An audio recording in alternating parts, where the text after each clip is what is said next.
This is a very, very important watershed here.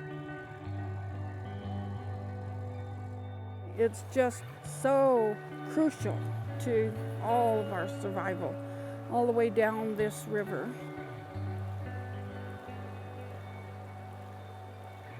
We've got to make people understand there's not any more land.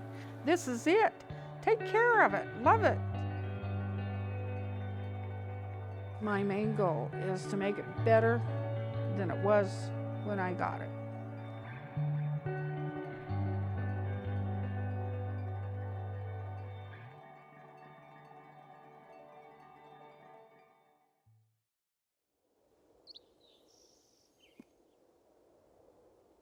One of the last intact places at the landscape scale, 1.4 million acres, is here in the Southern Rockies, southern Colorado and northern New Mexico.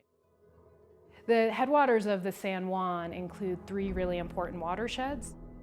It's the Blanco Basin, the Navajo, and the Little Navajo. The Navajo River runs right through Betty's Ranch. There's something right in the middle of that kind of changes it up a bit, and that is called the San Juan Chama project.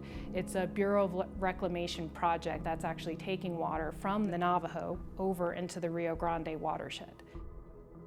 The water that's being diverted at about 110,000 acre feet a year provides drinking water to a third of New Mexico, which is pretty incredible when you think about the sheer impact that managing those headwaters landscapes are having to downstream users. And in fact, we have private landowners managing hundreds and thousands of acres to benefit water quality, water quantity for people in Albuquerque that they've never even met.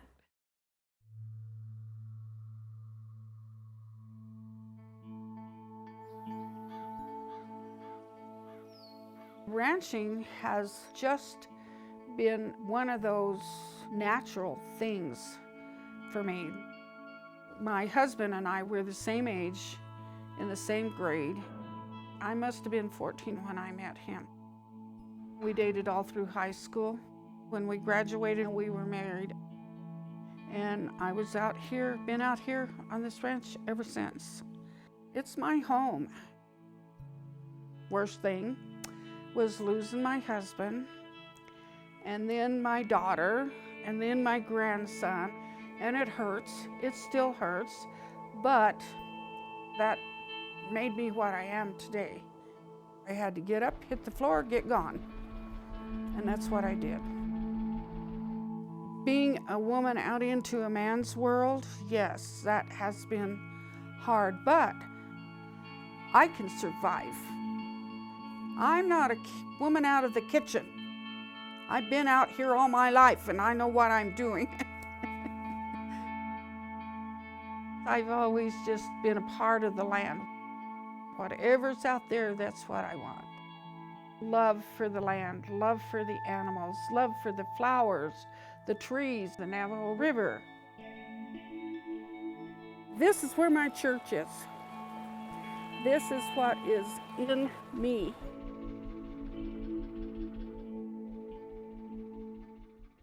The Navajo is a beautiful river, but it's had some very big impacts put on it. One of the biggest is the Oso diversion. What happens with the diversion is that a lot of the sediment that comes down the stream, down the river, is deposited at the diversion. So it doesn't continue to move on downstream.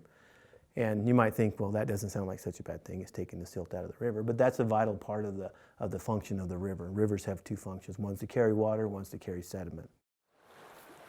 It's just a real important part of not only us ranchers, but the people who are depending on this for their drinking water all the way down this river. Really, it's our livelihood, being able to irrigate, grow grass, graze the grass, cut the hay. The hay's our winter feed for the cows to eat. It's just been deteriorating from this tunnel, stopping the normal livelihood of a river, the gravel washing down, the rapids washing out the holes and all of that. private lands are so important. They host a third of our threatened and endangered species. And if you think about it, private lands are often in the valley bottoms where you have abundance of wildlife and water. So from a conservation perspective, private lands are important to that conservation puzzle. I called NRCS to come out and take a look at the river.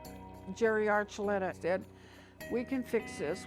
He said, "There's some other people down the river that want to do this too." And I said, "Oh gosh, let's all fix the river together."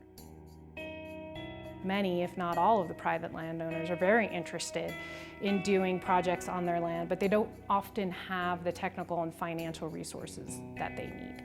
So we brought together a variety of organizations along with the NRCS, Rocky Mountain Bird Observatory, Colorado Cattlemen's Agricultural Land Trust, and we started reaching out. The Navajo River Valley was a natural place for us to begin our efforts because of the leadership and vision of people like Betty Shahan. Betty really helped us with that and kind of started the charge.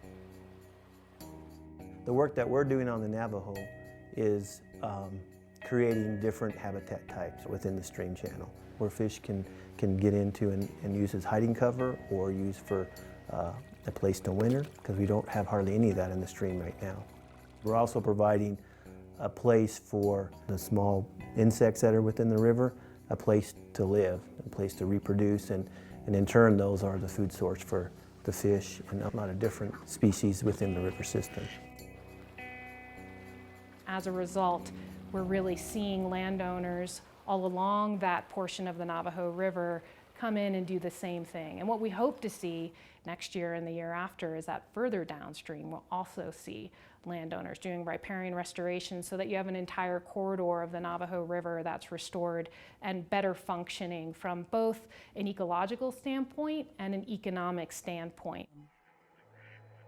The ranchers are a critical element of the future and that future being successful, with them being able to manage their land properly and to keep it into larger tracts of land that can provide those values that we like, clean water, open space, wildlife habitat.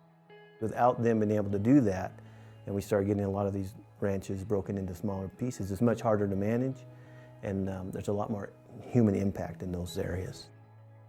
The rancher that owns the piece of land right now needs to be mindful of what's going to happen to the earth. They're not going to tear up that cement. They're not going to knock down those houses. They're forever there. The worst part of the changes I've seen here is the developments. I love this land, my kids love it, and there's so many memories here, and I just want to keep it the way God made it. So it took me 5 years, working hard. I got the conservation easement on it.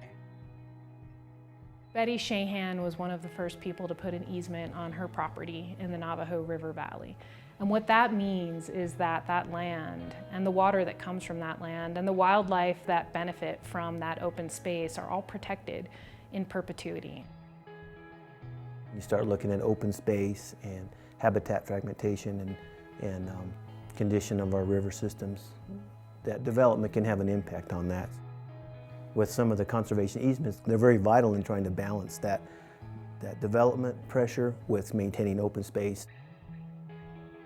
Putting a conservation easement on your land is a very bold thing for a landowner to do.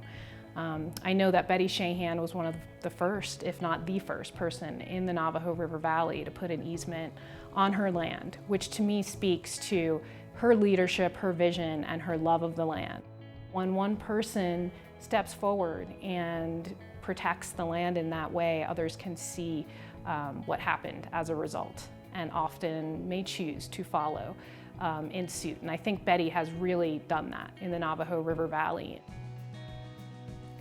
The successes we have in southern Colorado and northern New Mexico is really a model for the West and also a refuge to come out and really enjoy a rural landscape that has protected its wildlife, its water quality, and its way of life. And I think it can really be a refuge for the nation. And as we grow in population, these types of refuges are critically important. These private landowners in our landscape and across the West are conserving, stewarding, and enhancing these private lands for the benefit of all of us. We've had people come here to this ranch and just want to sit out on the deck and see the stars. Oh, how beautiful it is. I forgot what the stars look like out in the wide open, and seeing the elk and hearing them bugle and seeing the colors change. You know, what a shame. They're not going to get any more. This is it. When I'm gone, and I can't do anything. But what I wanted to do was to save this for them, and that's what I've done. This is our river. This river belongs to everybody that's connected to it. It's not mine. That's one of the things all of us have in common. And it's very, very important to me to be satisfied with what I'm doing with what I have here to save for the existence of all of us. My kids, my neighbors, south of the border. I mean, you know, it's my job, and I love it.